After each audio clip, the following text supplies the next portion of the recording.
Indépendance totale. 7h, 10h sur Radio Courtoisie, ligne droite, Corentin Périni.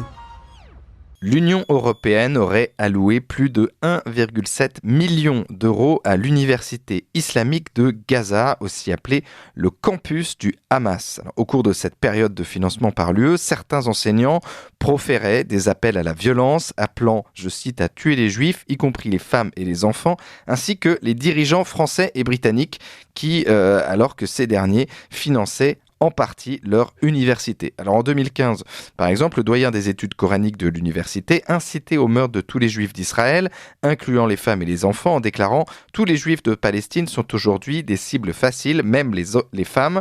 Il ajoutait que, je cite, « Tous les juifs de Palestine sont des combattants, même les enfants ». Il accusait également les dirigeants britanniques et français de mériter la peine de mort, préconisant le djihad contre les juifs était la seule solution pour les chasser de leur terre. Alors le chef du Hamas qualifiait les attentats contre Israël d'épopée héroïque, était aussi considéré comme l'un des cerveaux de cette organisation, et celui-ci a occupé de nombreuses positions à responsabilité au sein de l'administration de cette université islamique de Gaza, donc institution financée par l'Union européenne, et selon le média turc TRT, ces discours influents au sein de l'université auraient même attiré de nombreux étudiants palestiniens vers les rangs du Hamas. Alors comment cet argent, notre argent, l'argent de l'Union européenne, comment cet argent est arrivé dans les caisses de l'université islamique de Gaza, comment sont gérées de manière générale les subventions de l'Union européenne, pourquoi nous avons rarement accès à ces subventions, à cette traçabilité de ces subventions. Pour en parler ce matin, nous sommes avec Charles-Henri Gallois. Bonjour Charles-Henri Gallois. Bonjour. Alors vous êtes président de Génération Frexit, contributeur aussi pour la revue Front Populaire. Alors le Hamas a une emprise totale sur la population, notamment à Gaza. Il n'y a pas de lien direct, quand même, faut le dire, entre l'Union européenne et le Hamas, mais force est de constater que l'Union européenne a soutenu financièrement la Palestine. L'Union européenne est la première contributeur mondial de la Palestine, 1,2 milliard d'euros entre 2021 et 2024. Alors comment on explique ces chiffres énormes, ces montants énormes, et puis aussi comment on explique que l'Union européenne soutient autant la Palestine, sachant que, je rappelle, la France, l'Angleterre, l'Espagne sont des soutiens historiques d'Israël. Écoutez, vous avez bien planté le décor en tout cas. Pour ce qui est des chiffres, moi j'ai des chiffres même plus importants. Depuis 2014, l'université islamique de Gaza a reçu 18 millions d'euros. Et si vous voulez, le problème, c'est pas l'aide en général à la Palestine. On peut comprendre une aide humanitaire. Le problème, c'est le choix des projets et d'une manière plus générale, la complaisance en fait que peut avoir l'Union européenne avec l'islam radical. Parce qu'on parle à juste titre de l'université de Gaza, puisque, et vous l'avez dit, l'inspirateur étant le fondateur lui-même du Hamas, mais l'Union européenne ne s'arrête pas en fait à ces financements-là. C'est-à-dire qu'il y a tout un tas de financements de l'Union européenne depuis des années à des associations qui sont proches des frères musulmans. Et vous le savez sans doute, le Hamas étant lui-même une filiale quelque part des frères musulmans. Et ce qu'on voit, et typiquement, il y a une association qui est très liée aux frères musulmans qui s'appelle le FEMISO. Et cette association, si vous vous rappelez, c'est la même association qui avait fait les pubs pour le Conseil de l'Europe et l'Union européenne de promotion du hijab. Cette association, elle reçoit, ils ont arrêté l'année dernière, mais ils ont reçu depuis 2007 260 000 euros de l'Union européenne, donc il y a une sorte de complaisance totale avec l'islam radical de l'Union européenne dans leur délire, vous savez, d'Union européenne unie dans la diversité. Il faut de la diversité. En réalité, ils en viennent à financer des associations qui sont liées aux frères musulmans. C'est pas d'ailleurs la seule association en question. Vous avez l'Islamic Relief Germany. Même l'Allemagne avait commencé à subventionner, à arrêter avant, mais l'Union européenne avait continué en fait à subventionner cette association. Vous avez aussi la jeunesse islamique de Macédoine du Nord, et vous avez carrément l'ENAR aussi, qui est une association dont d'ailleurs est membre des comités de direction la fille du bras armé tunisien des frères musulmans. Donc, vous voyez un petit peu cette sorte de folie et ce que finance l'Union européenne. Maintenant, la question que vous allez certainement poser, c'est est-ce que c'est intentionnel ou est-ce que c'est de la négligence? Et voilà, c'est ça, parce qu'il y a donc des fonds quand même qui sont détournés, on le sait. Exactement. Alors là-dessus, là, je sais même pas du détournement parce que c'est des financements directs en fait d'associations qui sont proches de ces mouvances-là. Il y a deux possibilités. Moi, je pense qu'il y a un biais quand même idéologique de l'Union européenne, comme je vous l'ai dit. Il y a tout. Quand on fait volontairement une campagne de promotion du hijab en disant, en reliant le hijab à la liberté, etc.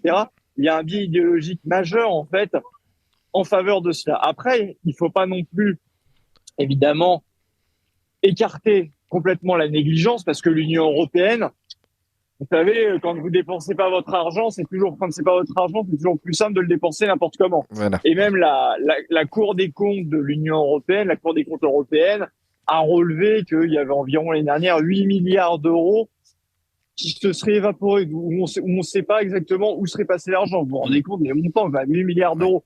Donc il faut pas non plus écarter complètement la négligence totale de l'Union européenne. Quand on voit que cette même institution a été capable de bourde, comme elle l'a fait pour le plan de relance de l'Union européenne, en échelonnant un financement, ce qui va coûter des centaines de milliards d'euros aux contribuables des pays de l'Union européenne et aux contribuables français, il ne faut pas non plus écarter complètement la négligence et l'incompétence qu'il peut y avoir au sein des institutions bruxelloises.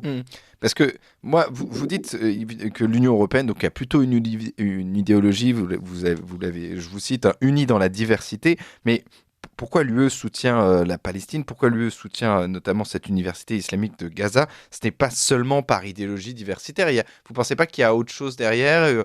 C'est vraiment de la naïveté ou c'est un calcul politique sur le plus long terme? Alors, dans certains pays, on le voit notamment en Belgique et même en France, quelque part, avec la France insoumise qui refuse de qualifier le Hamas comme une organisation terroriste, il y a une forme évidente de clientélisme.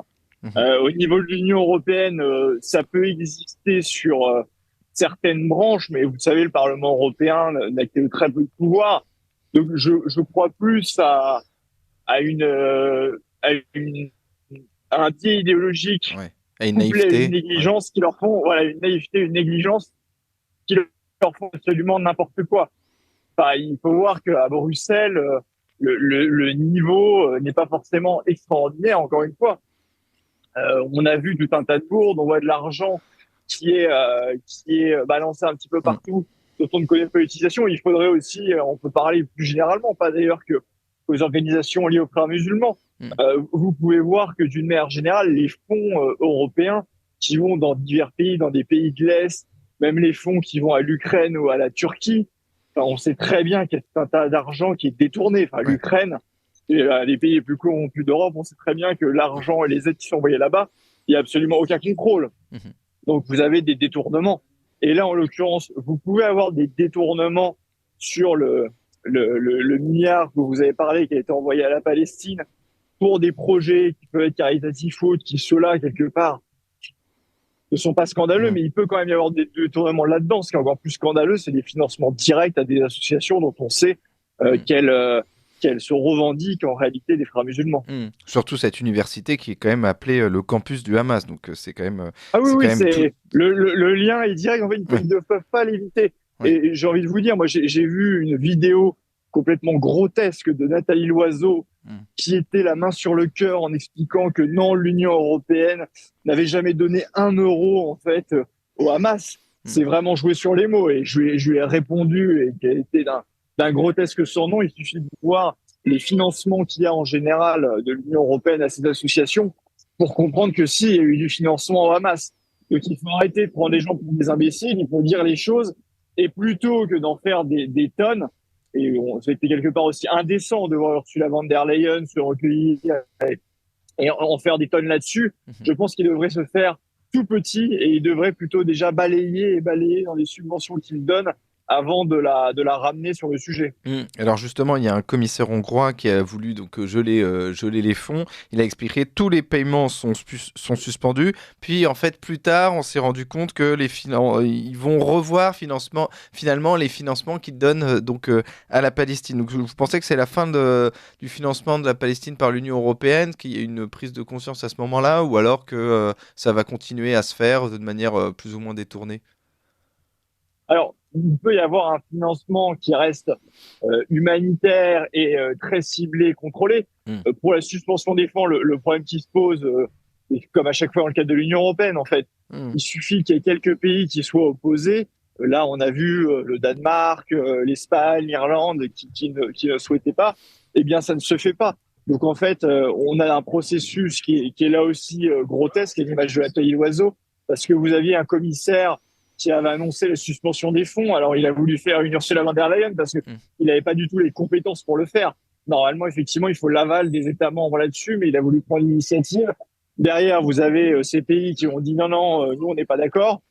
Et donc, énorme rétropédalage. Et on en est là. Et comme tout ce qui se passe au niveau de l'Union européenne, comme c'est un système complètement bloqué, on va en rester à la même chose. C'est-à-dire que les financements vont continuer. Ils vont certainement essayer, et là-dessus, il faut obtenir une majorité, de couper les financements les plus douteux. Mais comme d'habitude, avec l'Union européenne, c'est long, c'est lourd et c'est inefficace.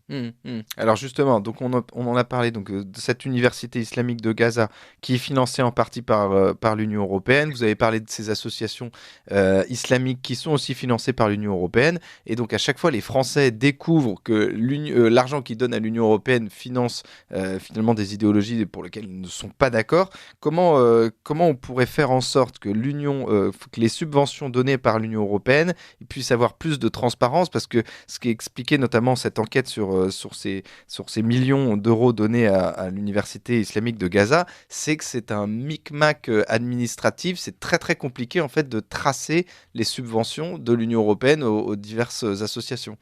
Tout est fait justement pour que ça soit opaque et pas transparent. Exactement, vous avez raison, tout est fait pour qu'il n'y ait aucune transparence.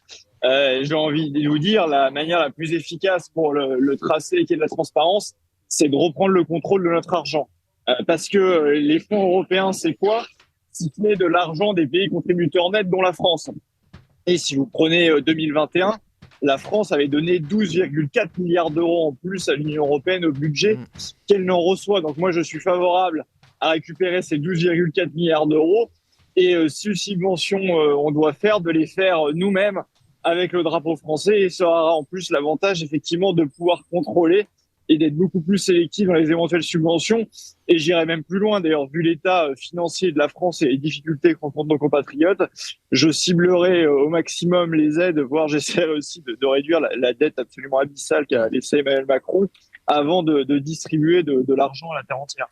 Oui, c'est ça. C'est-à-dire qu'on se rend compte que l'Union européenne veut sauver le monde et qu'elle ne s'occupe même pas de ce qui se passe en France. Alors vous êtes notamment pour une plus grande transparence de ces fonds et de ces subventions. Charles-Henri Gallois, dernière question.